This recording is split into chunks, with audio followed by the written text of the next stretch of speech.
This happened in 2015 in Oaxaca, Mexico. So this guy says that he worked as an architect building schools in very rural areas. When this happened to him, it was when he was out in the middle of nowhere trying to look for land that would be great for a big school. He says that it was about 7 p.m. when he finally finished and was about to head home. He was so far out in the middle of nowhere that there were not even any cars coming or going where he was at. And the nighttime had came very quickly, as he explains that everything was so dark behind him and in front of him that he could barely even make out the trees on the side of the road. He was driving like a work truck, the ones that have the long beds in the back, and yes, this is important for later on. So he had been driving for about an hour, still out in the middle of nowhere. At that point, there weren't even houses near him or around him, and that is when he noticed something up ahead. He explains it as like a figure coming out from in between the trees. He was finally able to tell what it was, and he explains that it was a little girl, maybe age 10, with long straight hair, a dress, and it looked like she had some flowers in her hand. The flowers were very unique and they were very long to the point where the stems were almost touching the ground. He decided to slow down just to see if she needed any help, and when the girl saw that he was slowing, she actually picked up her thumb like she needed a ride. When she gave him the sign that she wanted a ride, he almost hesitated, but then again he's like, there was nothing around me. I've never seen a person, much less a little girl, walking through here by herself in the middle of the night. This is not normal. She must need help. So he stops, puts his window down, and asks her if she needed help, and she tells him that she just needs a ride home, which is 5 minutes up ahead. That her house was just up ahead by that hill that was coming up. So as soon as he says yes, he turns to look at her to like nod yes, and she was no longer next to his window. She was standing in the passenger side window waiting for him to let her in. He thought that that was strange that she was there so quickly. He didn't even hear her like walk, like the footsteps. He didn't hear anything. But he was also being very cautious, so he's like, hey, I'll give you the ride, but you're not coming in here with me. You're gonna have to go in the back of the truck, and when you were close to your house, just hit the roof of the truck and I'll stop. And she agreed. She actually got on the bed of the truck and he started driving. He was still very cautious as he was driving. He was making sure to look forward, but also at points he would look back just to make sure the girl was okay. He could barely see her because again it was dark, but he could still see that she was in the back of the truck. So he continued driving, and maybe a few minutes passed and he finally hears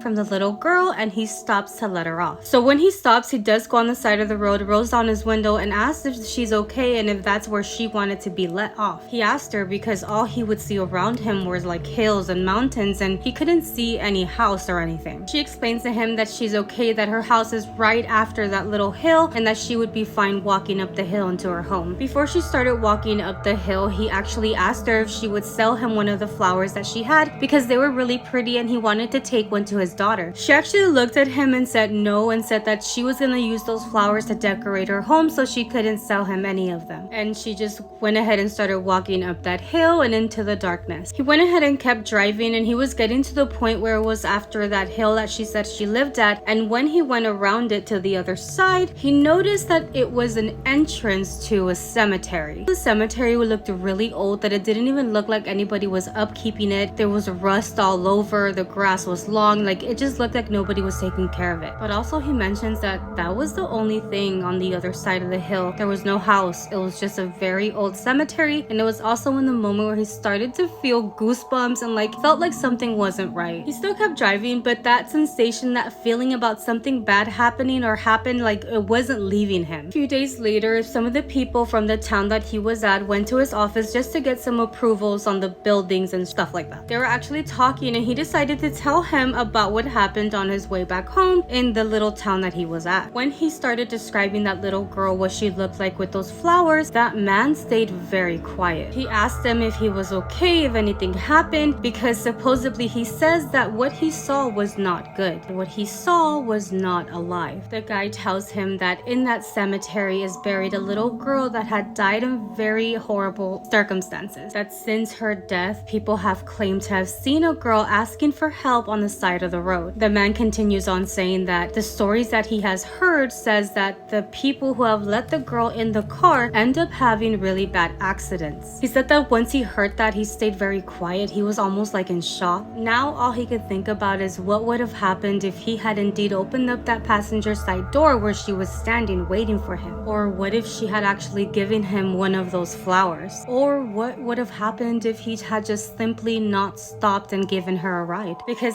his theory theory is, what if those stories are just stories and the accidents are from people who actually didn't stop and help her? And maybe it's the other way around. People who help her don't end up having accidents, and people who don't stop and help are the ones who crash. Because in his mind, it's like, who the hell wouldn't stop and help when they see a little 10-year-old girl on the side of the road knowing there is nothing around? Which honestly, I feel like he's onto something. Definitely onto something. But what do you guys think?